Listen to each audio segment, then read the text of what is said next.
Hello friends, அரை kilo தான் mutton வாங்கியிருக்கோன்னு சொல்லிட்டு அந்த மட்டனை வச்சு நம்ம குழம்பு வைப்போமா இல்லை மட்டன் கிரேவி வைப்போமா அப்படின்னு யோசிக்கிற நேரத்தில் மட்டனை போட்டு பிரியாணி செஞ்சுட்டா டக்குன்னு வேலை முடிஞ்சிடும். அந்த மட்டன் பிரியாணி தான் நம்ம எப்படி செய்யலாம்னு பார்க்கலாம்.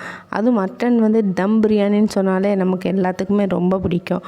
அதனால சொல்லிட்டு நம்ம ஃபஸ்ட்டுலாம் வெங்காயத்தை எல்லாத்தையும் வதக்கி எல்லாத்தையும் பண்ணி டக்கு டக்குன்னு செஞ்சால் தான் நமக்கு ஃபாஸ்ட்டாக செஞ்சுட்டு நம்ம ஃபாஸ்ட்டாக வேலைக்கு போகிறவங்களா இருந்தாலும் வேலைக்கு போயிடலாம். இல்லை ஸ்கூல் பசங்களை அனுப்பணும்னு நினச்சாலும் டக்குன்னு ஸ்கூலுக்கு செஞ்சு கொடுக்குறதா இருந்தால் லஞ்சு பேக்குக்கு டக்குன்னு செஞ்சு கொடுத்துடலாம்.